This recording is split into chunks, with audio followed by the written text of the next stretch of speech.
if you want to delegate in a way that actually achieves the result that you're trying to achieve, you have to set better expectations for the person receiving it. Everyone wants to work with and for someone they enjoy being around. When I think about leading a life of significance, I don't think about money. I think about all the people that can be changed by the impact that I've made in their lives.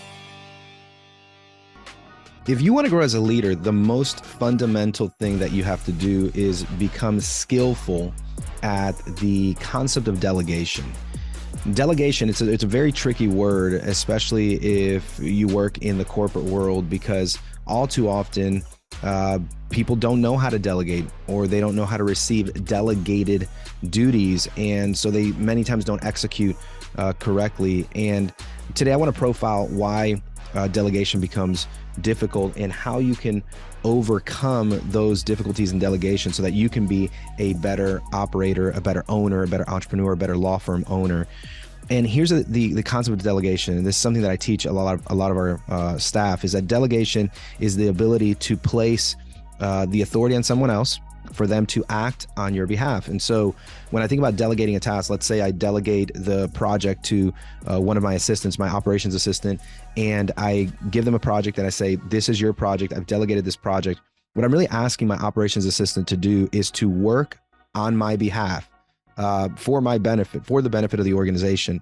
And the effectiveness of that delegation depends on the method and manner that we delegate.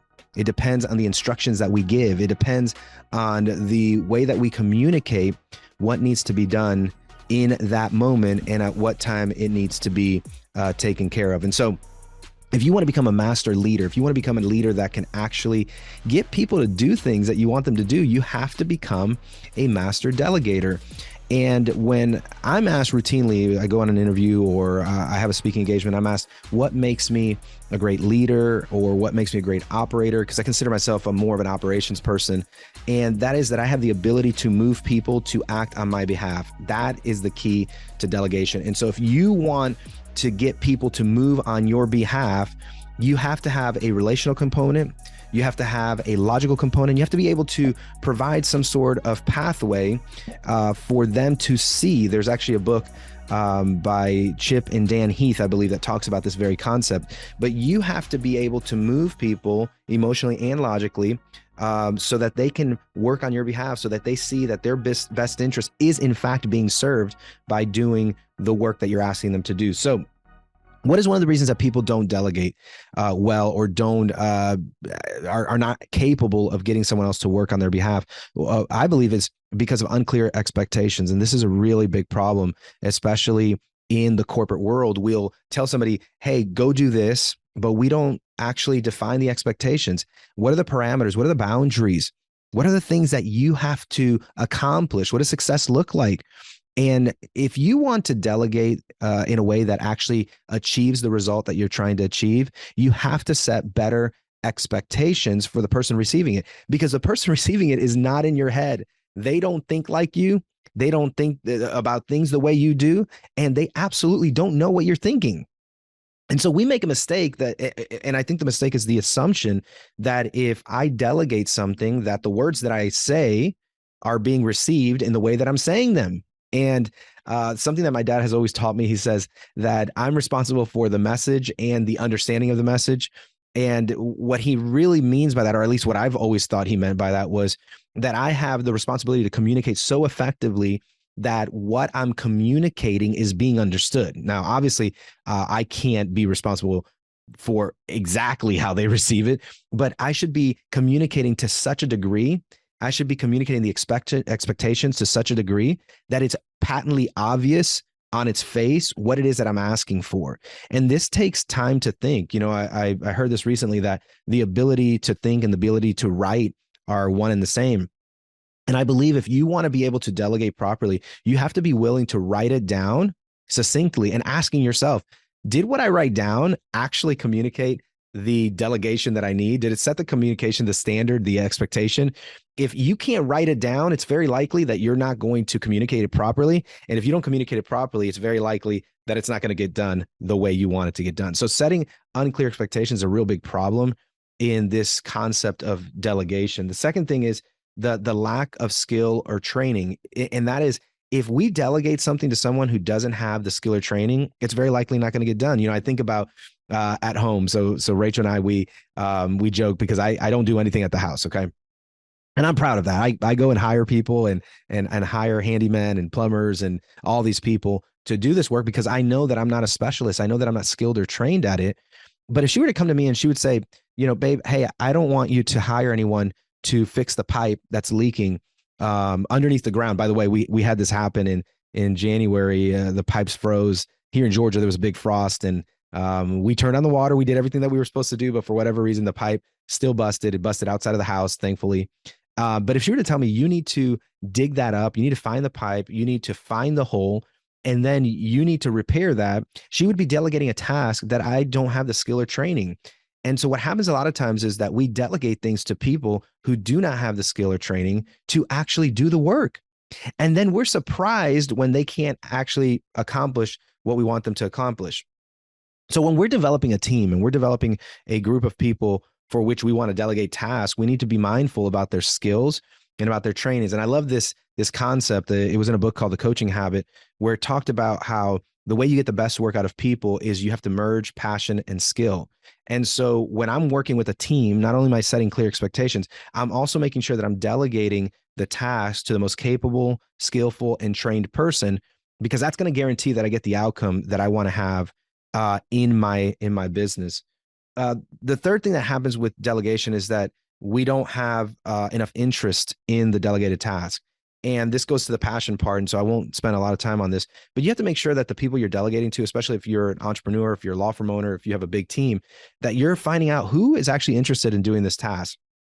Recently, we had a task, a project that needed to be done on software. Well, guess what? 99% of people in the legal industry, or at least the ones that work in our firm, are not interested in the software. But we had two people who were very interested in the software, who were very interested in the customer relations management software that we use. And so they were perfect for this. And delegating it to them was the natural thing to do because they were the most skillful. They were the most passionate about it.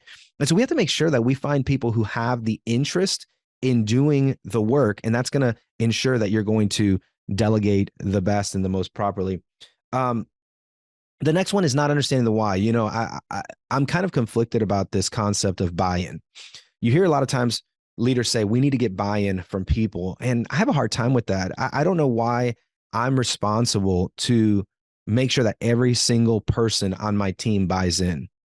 And the reason that I feel that way is because my belief is that instead of trying to get people to buy in, is that you hire people who are already bought in. And that's a nugget within itself. Hire people who already believe in your vision and your mission, who already believe in what you're trying to accomplish. And then it requires less convincing. And so for me, I'm not trying to look for people to buy in. I'm looking for bought in people who are willing to do the work. But when it comes to this question about why are we doing this process? Why are we engaging in this change? I think it's important that we explain to people why we're doing something. When I teach the steps of implementation, which is not the purpose of this podcast show, but when I teach these steps of implementation, one of the things that I say is that we have to make sure that we explain why the change is necessary. And so we identify the problem, we identify the issue, we identify the project that needs to be done, but we need to explain to our teams why it needs to be done. And what's the purpose of it? How is it going to benefit them? How's it going to benefit the organization? How is it going to benefit our teams collectively? And if you do that properly, what you'll find is that you're more likely to get people who are bought in, or maybe not fully bought in, but are half bought in. Maybe they've paid 50% of the price, but you're going to find people who want to be a part of what you're doing because you've clearly identified the why something needs to be done. The next thing is there's a disagreement about urgency, and this is a big one. Recently, I was talking to my operations assistant. I asked her to do something, and I didn't tell her the level of urgency. I think I asked her in the morning, maybe early morning, maybe mid morning, and around 5 or 6 p.m., I had forgotten that I had delegated this task, and so I sent her a quick text message. I said, "Hey, sorry to bother you after work or whatever, but did you do X, Y, and Z?" And she was like, "Oh, I was going to do it in the morning." See, I delegated properly. But one thing that was missing is the level of urgency. For me, this was a very urgent thing, but I never communicated that.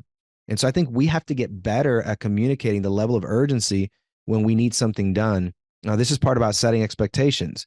But if we don't communicate the level of urgency, it's very likely that they're not going to do it when we want it done, and they're not going to do it in a timely fashion. And the last thing is the deadline.